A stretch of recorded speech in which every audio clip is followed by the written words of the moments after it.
Hey everyone, alright, we're back with another video. So in this one we're going to talk about the paint, and then we're also going to talk about some of the engines, some of the things that I've been working on there, and a little bit of updates, and we're going to light those engines up and do some lighting tests.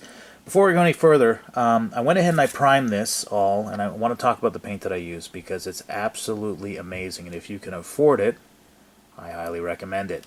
So, long story short, there's a Warhammer store in my neck of the woods, go figure, and if you're not familiar with Warhammer, they sell miniatures and models and all sorts of things, so needless to say, they sell paints. Well, I happened to be in there because I need to get some paint, and they were close by, and I picked up this paint that they have here, and I highly recommend it. This is their Citadel Chaos Black. And I'm going to put a link to the video for this paint so you can see in action how amazing this paint is, okay? Now, it's so amazing, it's 17 bucks a can, okay? So they also have, this is a 400 milliliter can. They have, this comes in a 800 milliliter can. And if you let me do the math for you, it's pretty much cost about 50 bucks for me to actually paint all of this. But I have to tell you that the paint itself was comparable to airbrushing. It was amazing, and that's why it's so expensive. So I highly recommend that you take a look at those. If you want to use it on a future project, something smaller where you just have to buy one can, you can get these on Amazon for about the same price. Okay, this one over here, the larger one, is a value pack. It's $25. And so I highly recommend that. Watch the video I'm gonna link to in this. Very, very nice. So if you look at the detail here, look at this. Really nice. And here's the good news. They only make one other color, I think. Well, they don't make only one other color, but the only other useful color that they have is a sort of off grayish white.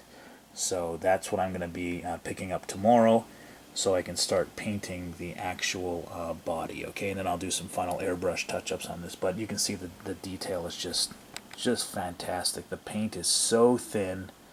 It's it really does a great job with preserving the details. Okay, so I want to share that with you. So now we're going to get into talking about the engines. So let's do that. Okay, so this is the engine assembly. What I'm going to do is I'm just going to talk to you about what's in front of us here. Some of the things that I had to do that you're going to come across, no doubt, 100%. You're going to have to deal with this. And then we're going to go ahead and assemble this. I'm going to come back and do some lighting tests with the engines, the 4 engines here, and then of course the 3 main ones afterwards, okay? So we'll take this in stride. So the first thing I want to talk about is this main piece over here that you get. And pretty much this is 99% pre-assembled. The only thing that I had to assemble in this over here is going to be this centerpiece. I'm going to come back and talk to you about that in a moment. I did drill the holes over here for these 4 engines, the smaller ones. You can see here I still have to drill a hole here, and I drill a hole for this one. For whatever reason, this one had a hole drilled already in it. So it is what it is. I'll probably just widen that up a little bit.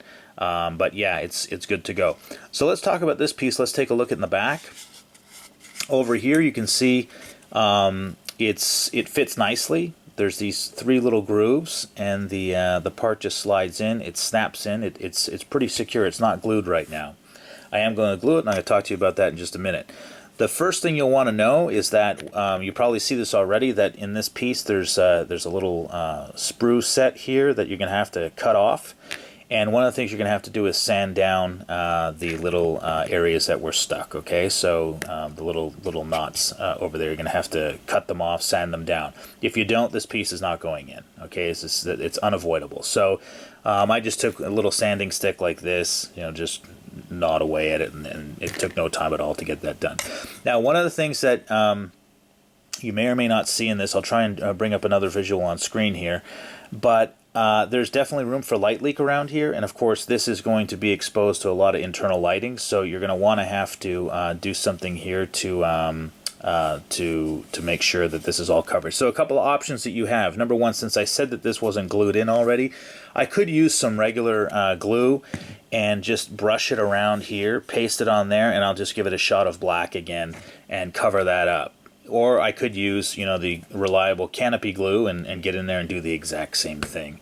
So either way, it doesn't make a difference. Just, I would say, run some glue around there and then go give it a shot again just to make sure that no light comes back in. Okay, so you got that. What else can I say about this? Not much. It's pretty straightforward.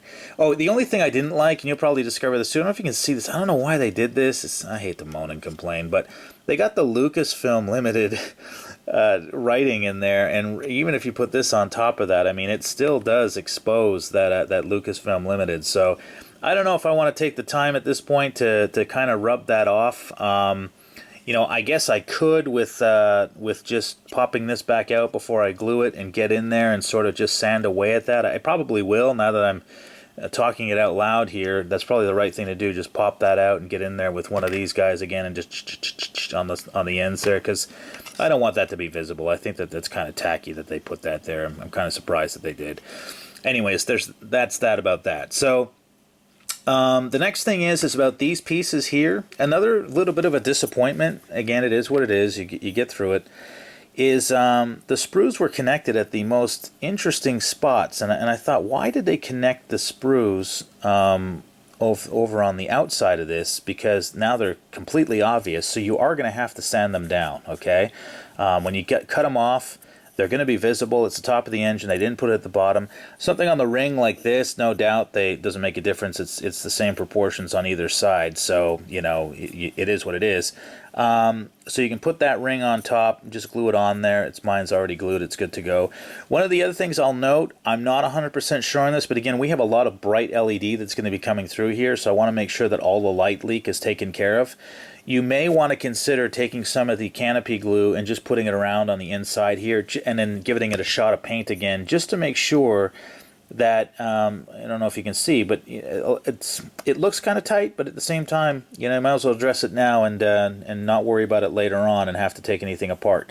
So I'm going to go ahead and do that too, and then just you know, give this a shot of the black paint again.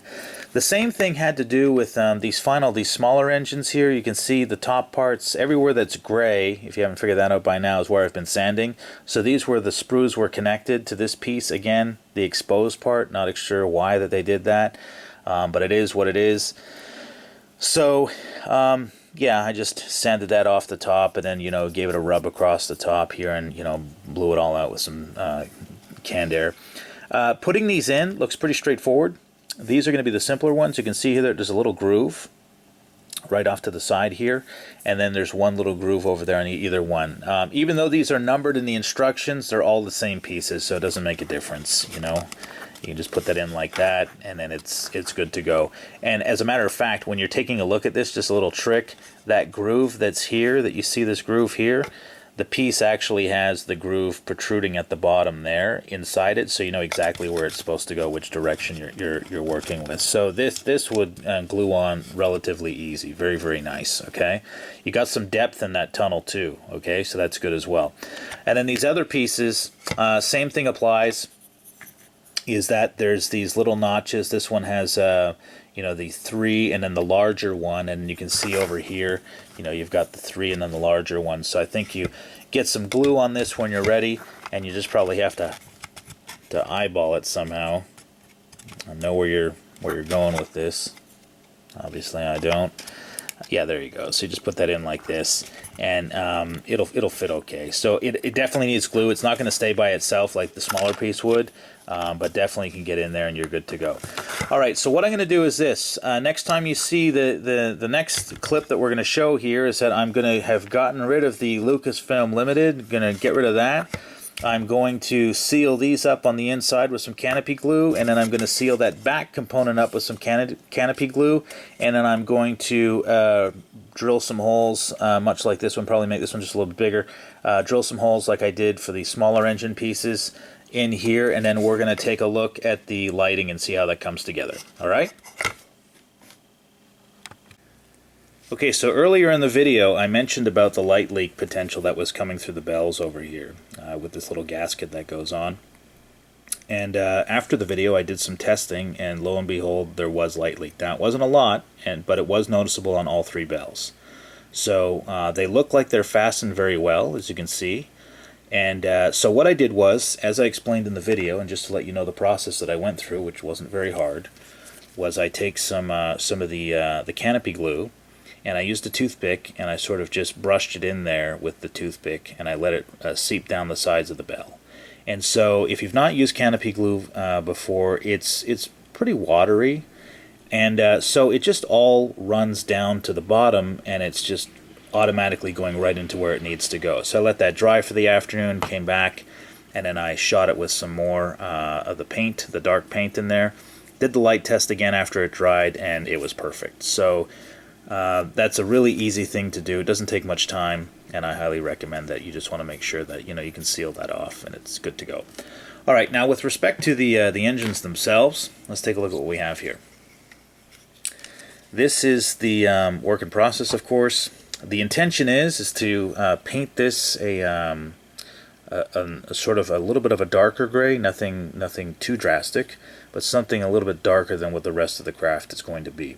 Now what you're seeing is here, I'm going to start with the first test, which I've assembled right now, and I'm using tape to as an adhesive, obviously, but something that's temporary because I want to take these out.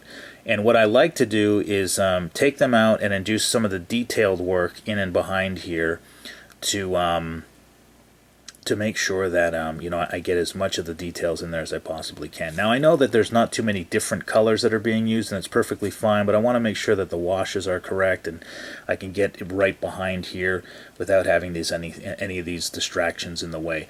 Plus I also want to add some of the engine effects in here just to give it a little bit of a realistic look. Again, nothing too extreme or too drastic.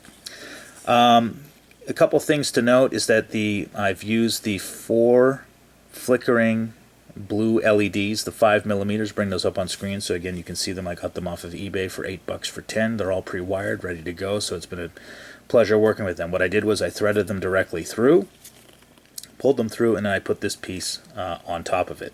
The same thing is going to go with the actual larger bells. Now I've seen some people do piping in the back and trying to subdue the light and so on, or do some other things. Listen, there's plenty of ways you can do it. I've preferred this method. I think it looks fine. You can see the lights really, you see them in there, but there's not, it's not really too intrusive. So that's that. Let's turn off the light, and then I'm going to turn on the battery. Alright, so you get a sense here of, and that's nice. The flickers are nice. Very pleased with that. So, not sure how this is coming out in the final edit, but they're not really too bright. I mean, they're a nice temperature in real life. So I know that on the little display that I'm seeing on the camera here that some of them are actually brighter. But at least they look brighter in the video camera's little screen than they actually are in real life. But these are looking good. So let me just see if I can back up a little bit over here and just get an idea of what these look like from different angles. Okay, so in this video, this final shot here is that I have all of the engines connected. The ones that are in the bells over here are not properly fastened. They're a little bit crooked inside. That's perfectly fine. We're just doing a lighting test to see what they all look like together. So I'm going to go ahead here and turn off the overhead light. And I'm going to go in over here and turn on the battery. And there we go. So you can see quite the effects there. Yeah, very pleased. I don't know how this is going to look on screen. I will tell you that in real life it's not blinding bright like I'm seeing here on the little screen. So it's working out very, very well, although they are bright in the movie. So yeah, very pleased with that.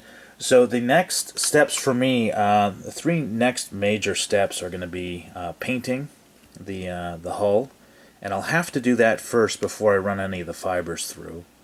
And of course, then there's the electrical on the inside. I'm still going to work on the these sort of components, and I have some materials coming through.